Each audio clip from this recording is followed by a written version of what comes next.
Esta é a minha Bíblia. Eu sou o que ela diz que eu sou. Eu tenho o que ela diz que eu tenho. Eu posso fazer o que ela diz que eu posso fazer.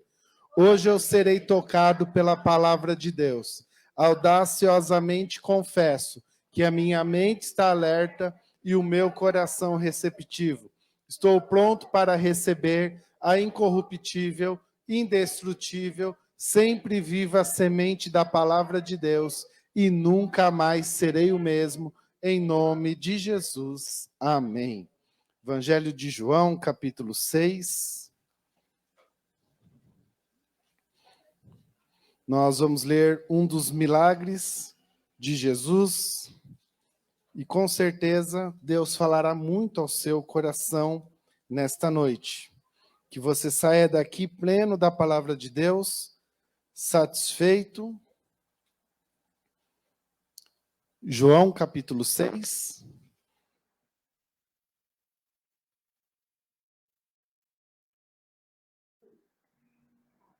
Do verso 16 em diante, assim nos diz: Quando veio a tarde, os seus discípulos desceram para o mar. E entrando no barco, passaram o mar em direção a Cafarnaum. E era já escuro, ainda Jesus não tinha chegado perto deles. E o vento se levantou, porque um grande vento soprava. E tendo navegado uns 25 ou 30 estádios, viram Jesus andando sobre o mar, aproximando-se do barco, e temeram. Porém, ele lhes disse: Sou eu, não temais. Então eles, de boa mente, o receberam no barco, e logo o barco chegou à terra para onde ir.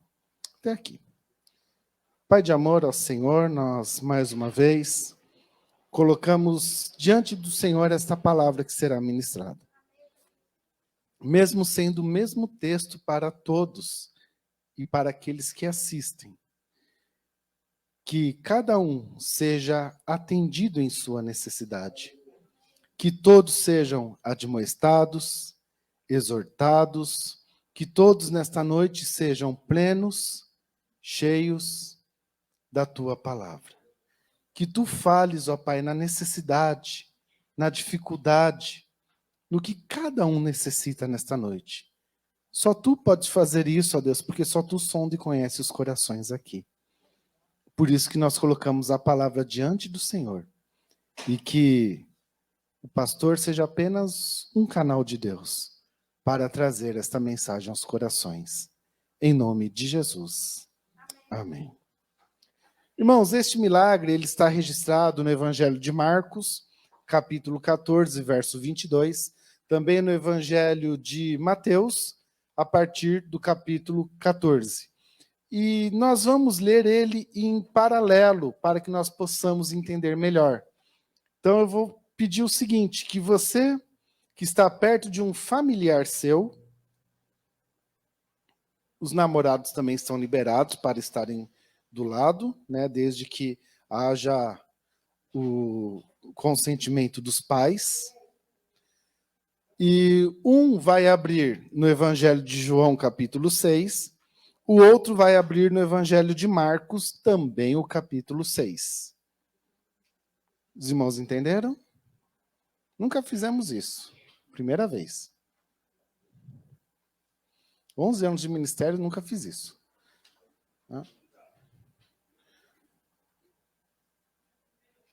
Ok? Então, uma pessoa abra no Evangelho de João, capítulo 6, e o outro abra no Evangelho de Marcos, também o capítulo 6. Nós vamos ler assim, em paralelo. Os irmãos parece que não gostaram muito da ideia, estão todos distantes.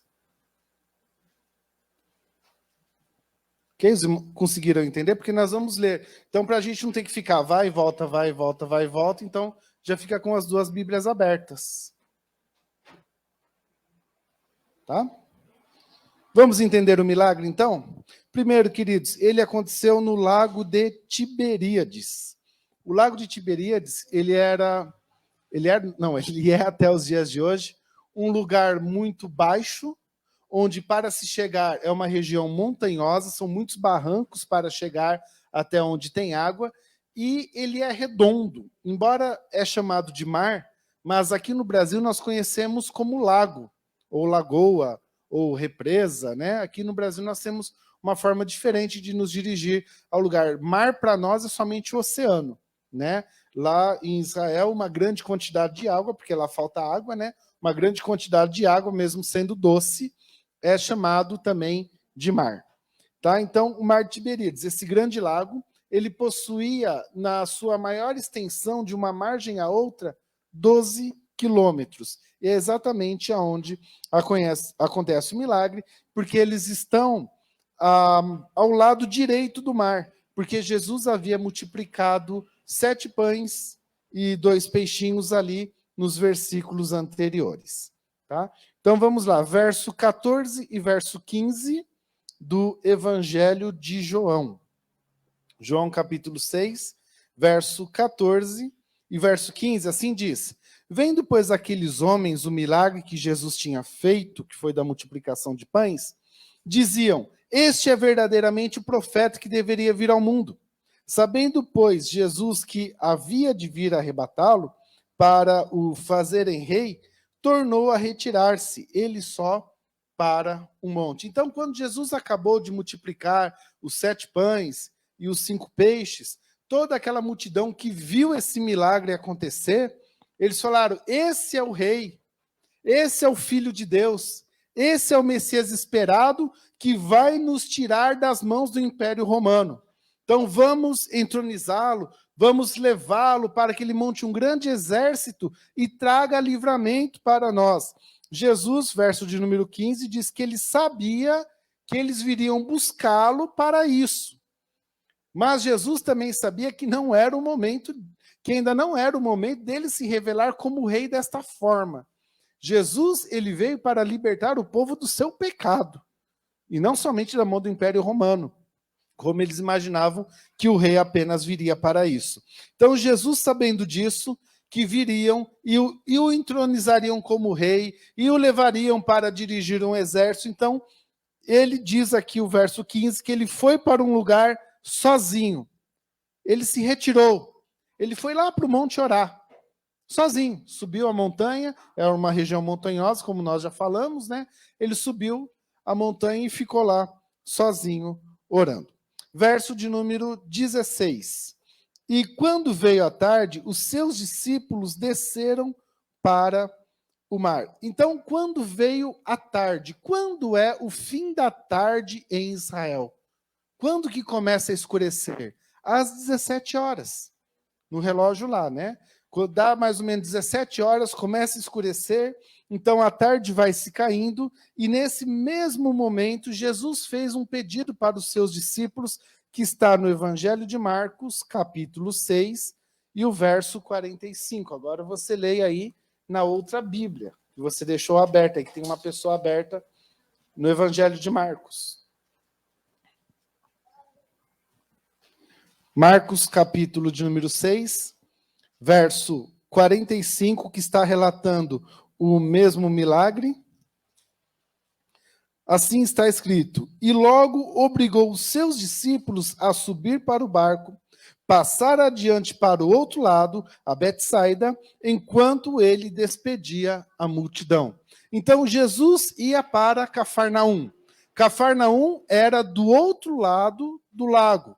Então eles iriam atravessar os 12 quilômetros do lago. Mas Jesus, então, desceu do monte e obrigou os seus discípulos, porque eles não queriam ir sozinhos, então ele falou: vão. Insistiu até que eles entrassem no barco e fossem. E falou: então faz o seguinte, vão até Betsaida.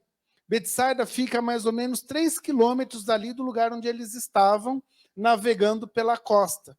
E lá nós nos encontraremos. Então, ele despediu os seus discípulos.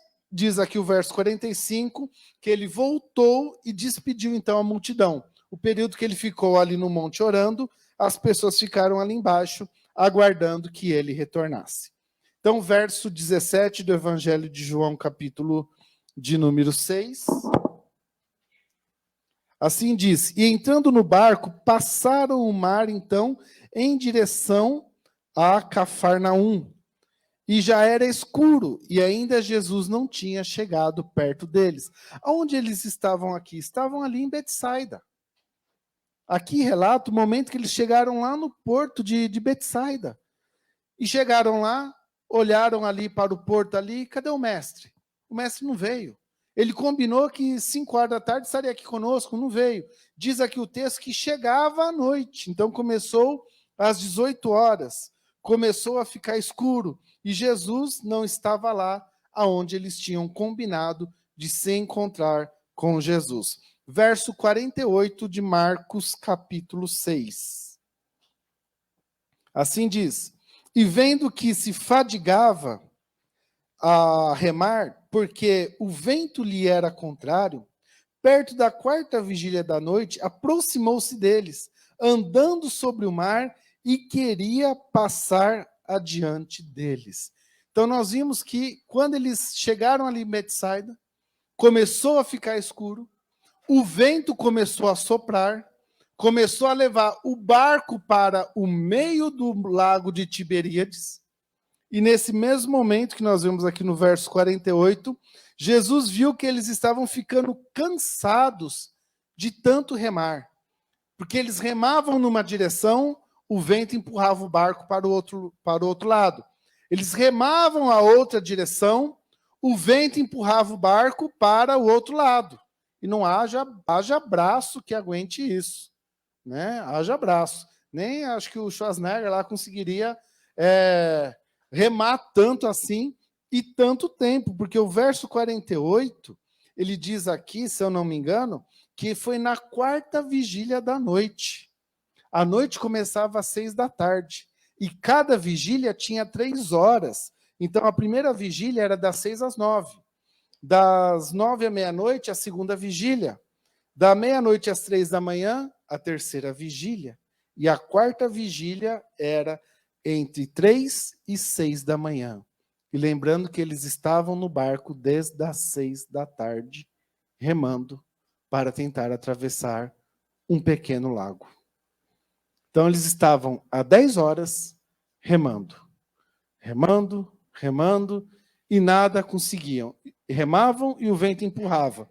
Remavam e o vento empurrava. E é interessante, amados, eu acho muito interessante que nesta época aqui não se tinha faróis, como nós temos nos carros hoje. Não tinha bateria, não tinha eletricidade. Nessa época aqui, nós não se tinha o que fazer, né? Porque Benjamin Franklin só foi descobrir a eletricidade, só foi empinar a pipa lá em 1730 e pouquinho, né? Nessa época aqui não existia. Então, não tinha nem como estar com uma tocha lá.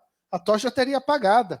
Então, eles estavam no breu, totalmente escuro, sem enxergar nada. Somente enxergavam quando dava um relâmpago, dava aquele relance ali, ficava um pouquinho claro, eles enxergavam alguma coisa, e então estavam num momento bem complicado. Verso de número 19 do Evangelho de João, capítulo 6. E tendo navegado uns 25 ou 30 estádios, viram Jesus andando sobre o mar e aproximando-se do barco e temeram. Queridos, cada estádio são 180 metros. 25 a 30 estádios dá 5,5 quilômetros.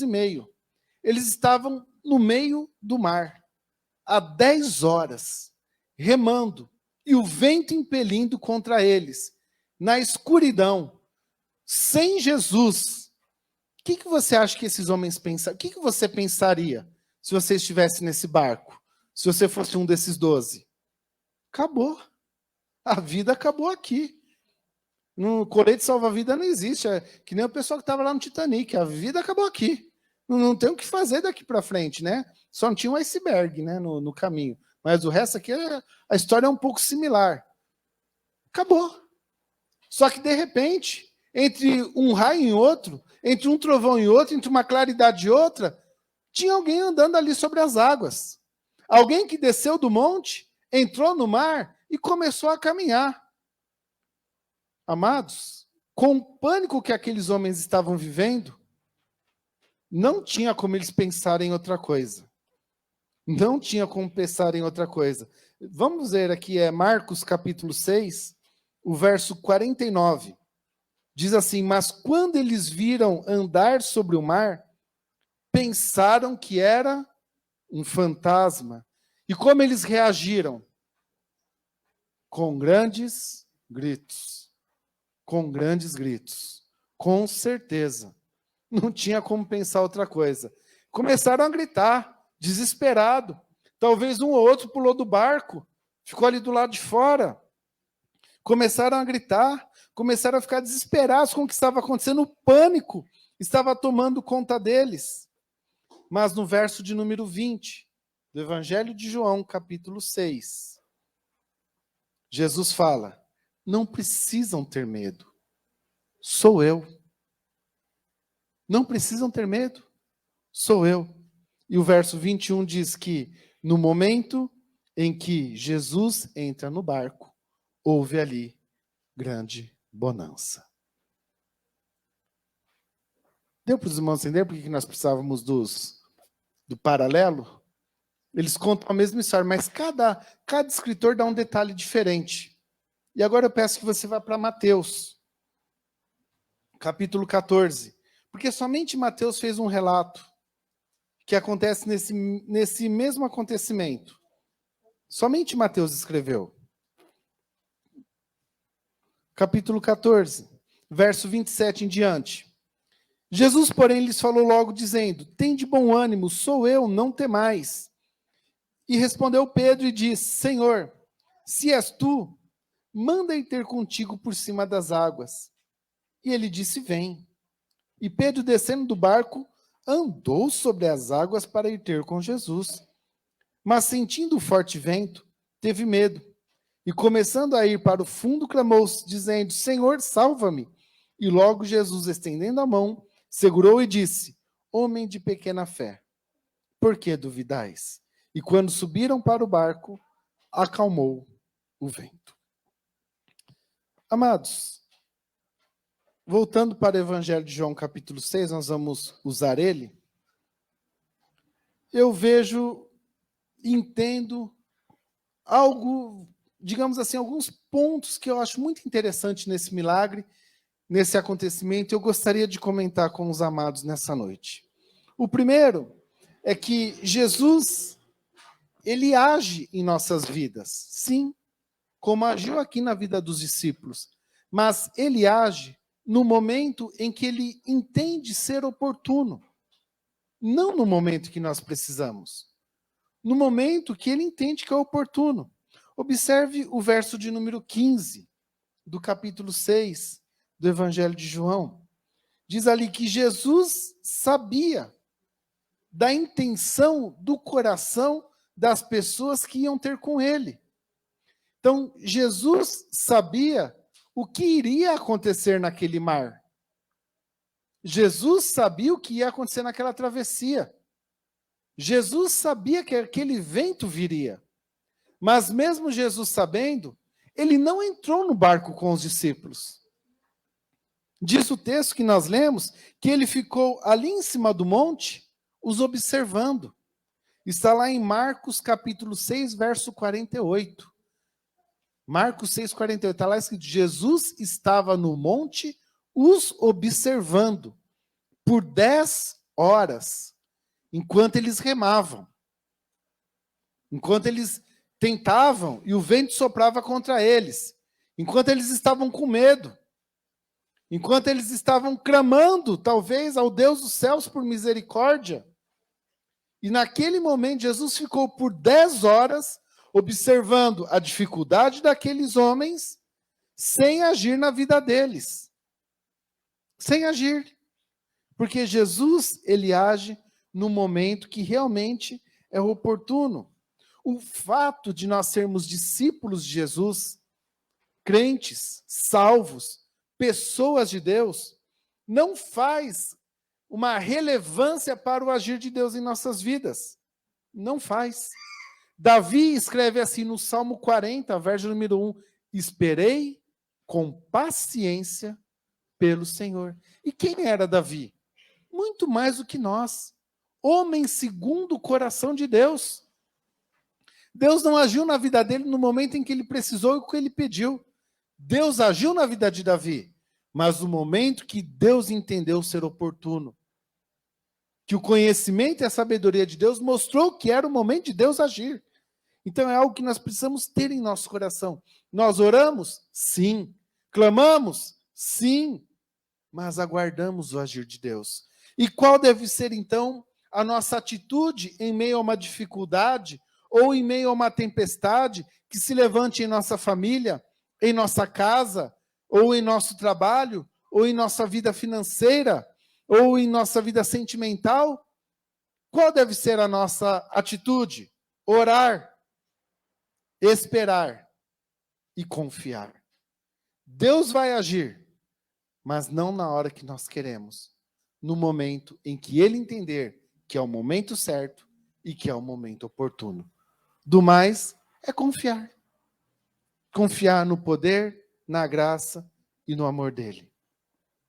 Outra lição que eu consigo tirar aqui desse texto está bem no verso de número 21, João, capítulo 6, verso 21, é que só existe bonança quando Jesus ele entra no barco. Jesus estava os observando de longe, não houve bonança. Jesus começou a caminhar em direção para o barco, não houve bonança. Jesus ficou do lado do barco, conversando com eles, não houve bonança, o vento continuou soprando. Mas no momento em que Jesus entrou no barco, aí sim o vento parou. No momento em que Jesus entrou no barco. O nosso maior problema, amados, é que quando nós passamos por dificuldades, a primeira atitude que as pessoas têm é se afastar de Deus. A pessoa passa por dificuldade, ela passa a orar menos. Se afasta da igreja. Se afasta do reino de Deus. Das pessoas que vão falar da palavra de Deus para ela. Ou até mesmo as pessoas que podem orar e interceder por ela. Se nós tiramos Jesus do barco, não espere bonança. Não espere tempo bom. Não espere que o vento vá se acalmar. O vento vai se acalmar? Sim. Quando? Quando Jesus entrar no barco. Chame Jesus para o barco da sua vida. Problemas no casamento? Chame Jesus para dentro do casamento. Problemas, no relacionamento com os filhos? Chame Jesus para o relacionamento com os filhos. Problemas na vida financeira? Chame Jesus para a sua vida financeira. Outros tipos de problemas que podem existir, saúde, números, chame Jesus para dentro da sua vida. Só assim haverá bonança. Quanto mais nós nos afastamos de Cristo, nós nos afastamos da sua palavra, nos afastamos do seu reino, nos afastamos da sua igreja, mais nós nos afastamos dos tempos de refrigério na presença dele. Mas quanto mais nos aproximamos de Cristo, quanto mais ele entra no nosso barco, quanto mais ele entra na nossa vida, quanto mais nós temos intimidade com ele, mais bonança nós temos. Mais tranquilidade e paz nós vivemos. O Salmo 145, verso 18, lá está escrito assim: perto está o Senhor, daqueles que o invocam, mas daqueles que o invocam em verdade. Invocam é aquela pessoa que tem uma atitude contínua de oração.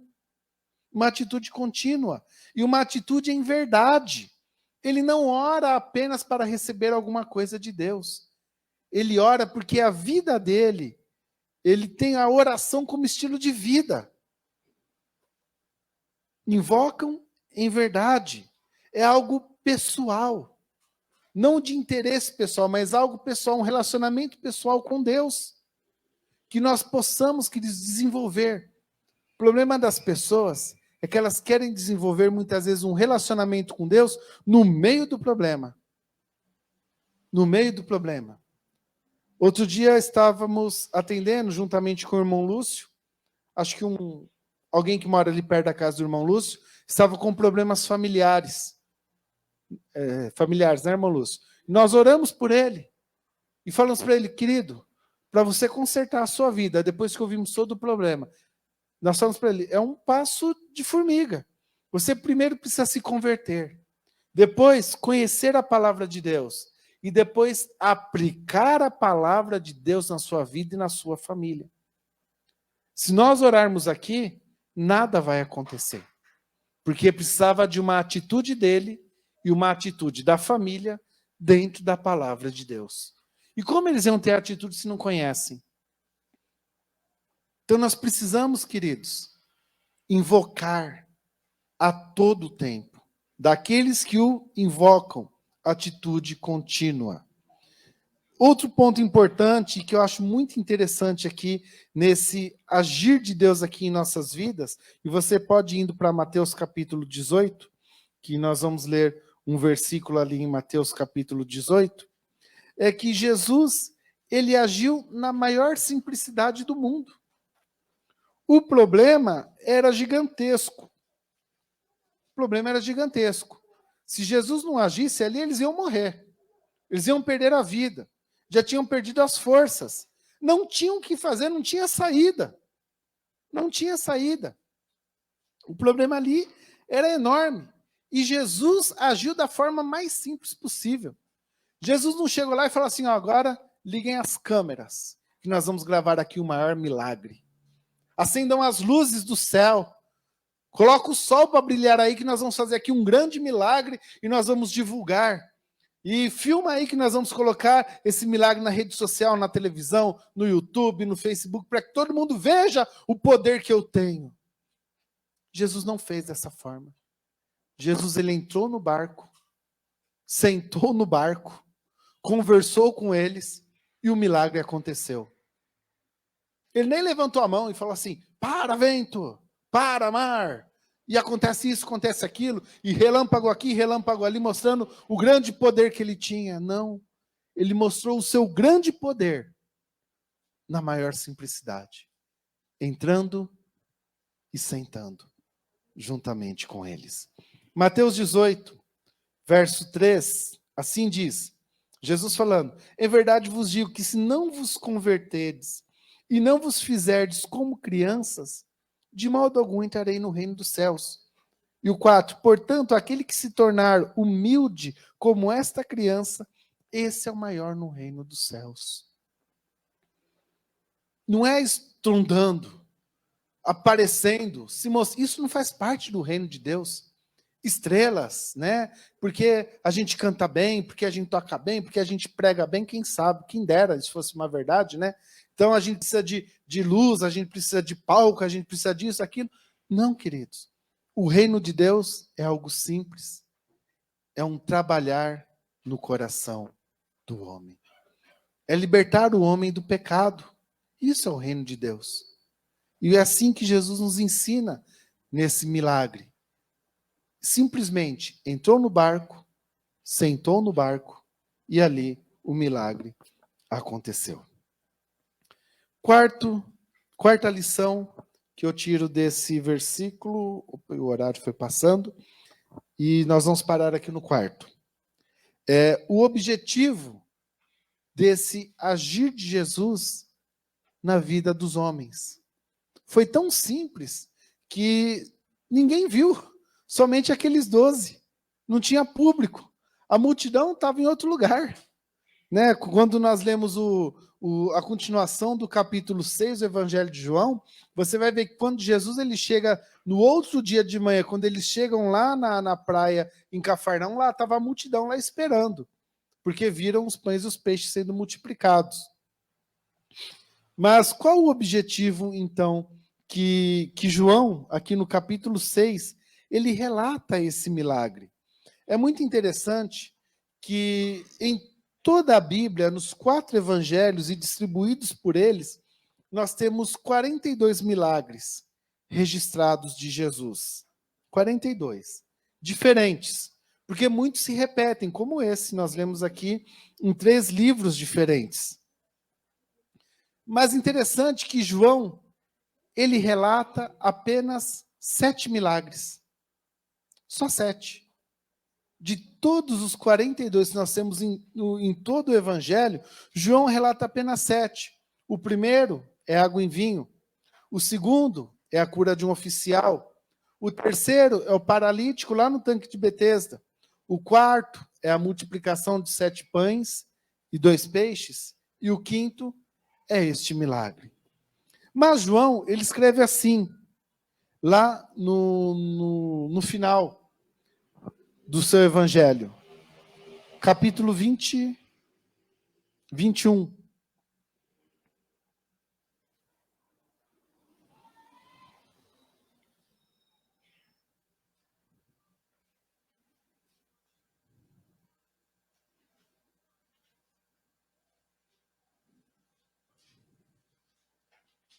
Verso 25.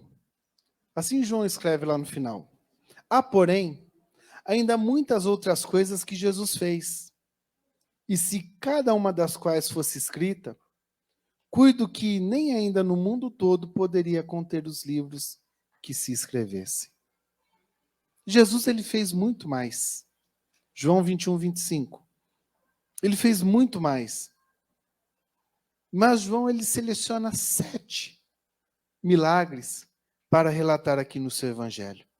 E é interessante que no capítulo 2, onde acontece o primeiro milagre, volte rapidinho, Evangelho de João, capítulo 2, o verso de número 11, quando é transformada a água em vinho. Olha como João escreve, capítulo 2, verso 11. Jesus principiou assim os seus sinais em Caná da Galiléia. Caná é o nome da cidade. E manifestou a sua glória, e os seus discípulos creram nele. É interessante que, por todo o seu livro, por todo o seu relato, João não chama nenhum dos feitos de Jesus de milagre. Não chama. Milagre é um nome que nós damos para esses acontecimentos. Observe o verso 11 de novo. Jesus iniciou os seus sinais. Jesus estava apontando ali apenas sinal. O que é um sinal, queridos? Sinal é um apontamento. O sinal, ele não é um fim em si. Quando nós estamos aqui andando pela rua e nós vemos assim a placa hospital e apontando assim para o lado esquerdo, quer dizer que se nós virarmos à esquerda, nós teremos um hospital. Agora, a gente não pode chegar diante ali do sinal escrito hospital e falar, vem aqui fazer uma consulta. Não tem como. Porque o sinal, ele não é um fim em si, mas ele aponta para um fim. Então, os milagres de Jesus não eram um foco. Não eram um foco. Mas para o que eles apontam, realmente é o foco verdadeiro. E quando nós lemos esse milagre, e com certeza você já leu, e eu digo a você que eu prego o evangelho pela misericórdia de Deus, desde o ano de 2002, há 20 anos. Há 20 anos me dadas as oportunidades de pregar na igreja, de falar do evangelho. E eu já preguei desse texto. E já preguei também desta forma, falando que Pedro tinha pouca fé. E nós temos que ter uma fé maior do que a dele. Porque nós devemos andar sobre as águas. Porque quando nós andamos sobre as águas, assim como Pedro, nós andamos por cima dos nossos problemas. Queridos, o problema desses discípulos nunca foram as águas. Era o vento. Jesus andou sobre as águas. Pedro andou sobre as águas. Mas o problema deles era o vento. O que estava empurrando o barco para o meio do mar? A água? Era o vento. Isso nós vemos nos 3 evangelhos. Era o vento que era o problema. Então eles não andaram por cima do problema. Aí nós ficamos nessa, porque Pedro não tem fé. Porque Pedro era estúpido. Você viu o que ele fez ali com o soldado? Ali arrancou a orelha do soldado. Ô camarada estúpido. Ô camarada que precisava ter uma mudança de vida. E a gente fica pregando isso. Quando Pedro andou sobre as águas. Alguém aqui já andou sobre as águas? Pedro andou. Afundou, mas andou. Mas andou. Ninguém aqui andou. No seu batismo você foi afundado ainda. Né? Nós somos imergidos. Né? Pedro, se ele fosse brincar no batismo dele, ele não era imergido. Ele andava sobre as águas. E nenhum de nós aqui tivemos esse poder. Tivemos essa fé que ele teve. Agora, se Pedro teve fé, se ele não teve, se ele era estúpido, se ele não era estúpido, isso não vem ao caso, porque o milagre aponta para Jesus, mostrando que Jesus era Deus. E o final do milagre, o que vai apontar realmente para o que nós precisamos entender, está lá no Evangelho de Marcos, capítulo 6, verso 54, e eu espero não ter errado o texto. Marcos capítulo 6, verso 54. Diz assim: e saindo eles do barco, depois que chegaram do outro lado, eles o reconheceram. Os discípulos reconheceram quem era Jesus. Mas o que eles reconheceram? Quem vai falar o que eles reconheceram é Mateus. Corre lá para Mateus 14. E com esse texto nós vamos encerrar. Mateus 14. O verso é o 30. O verso é o 33. Então, aproximando-se os que estavam no barco, o adoraram, dizendo: és verdadeiramente o Filho de Deus. Queridos, os judeus são monoteístas. Eles não adoram outros deuses. Judeu se curva apenas diante de Yahvé, o Deus Criador, o Deus poderoso. E é este o apontamento que este sinal faz para Jesus, que Jesus é o Deus poderoso, que Jesus é o Deus Criador, que veio a essa terra para nos salvar. Esse é aquele homem que estava naquele barco, o Deus Criador, o Deus poderoso. Não existe outro igual a ele, e nunca haverá.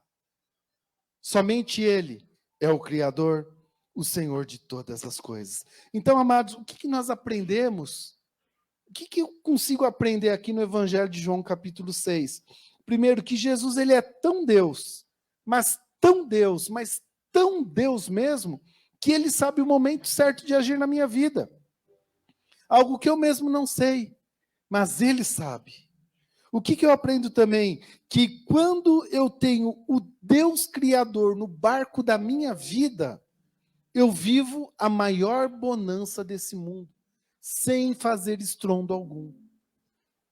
E a terceira coisa que eu aprendo, que esse Deus tão grande, ele age na simplicidade, me dando todos os dias o ar, o sol, o alimento, e mostrando que ele é o Criador de todas as coisas.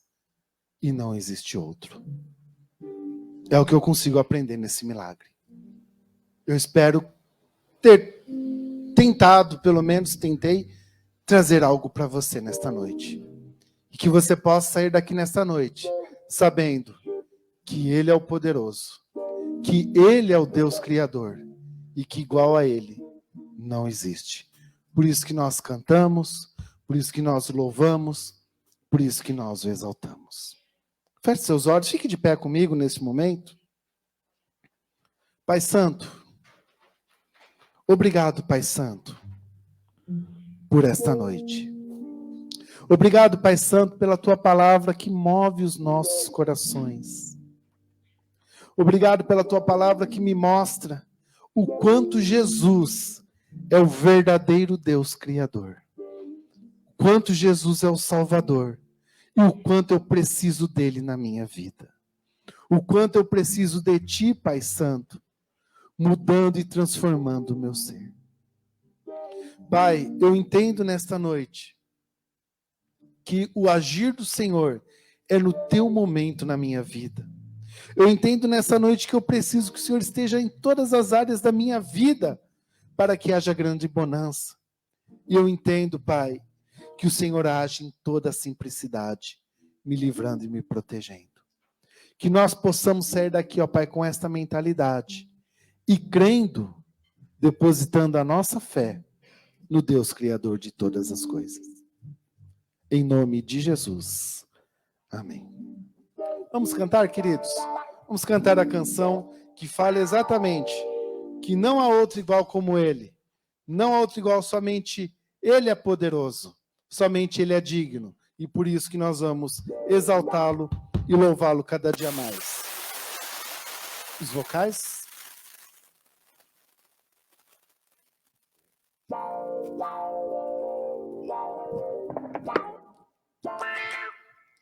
Vamos celebrar com alegria?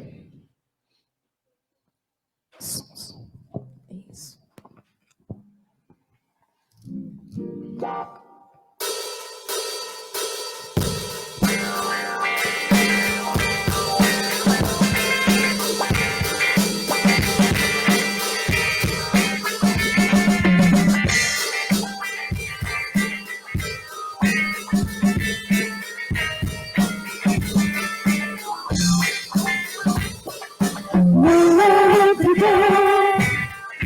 Ai, Senhor, meu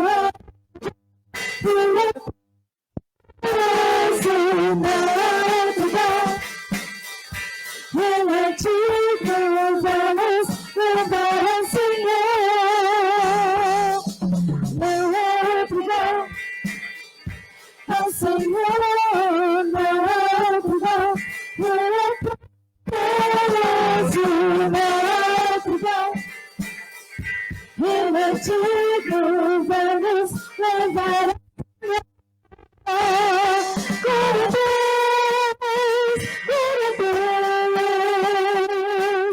só ele é digno de glória, pedir pro céu, seu nome é digno de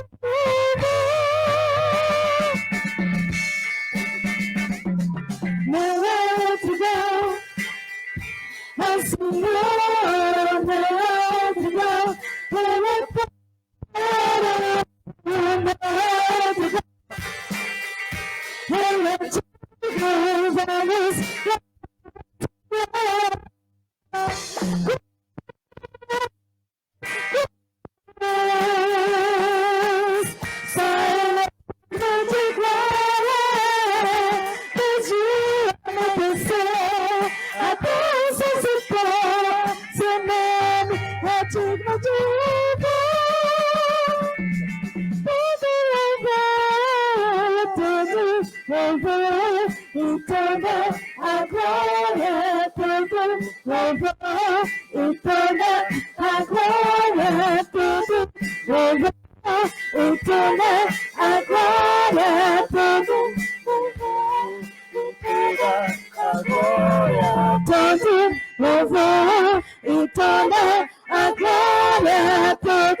não há outro igual ao Senhor, não há outro igual, ele é poderoso, não há outro igual, ele é digno, vamos louvar ao Senhor,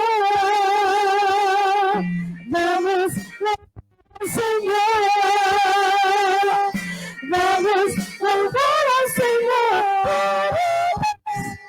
Aleluia, Senhor, Tu és digno de todo louvor, Tu és digno de toda adoração, digno é o Deus de Israel, porque não há outro igual, não há outro igual ao Senhor, e Tu verdadeiramente és poderoso, por isso que nós Te louvamos e Te adoramos em nome de Jesus. Amém. Amém.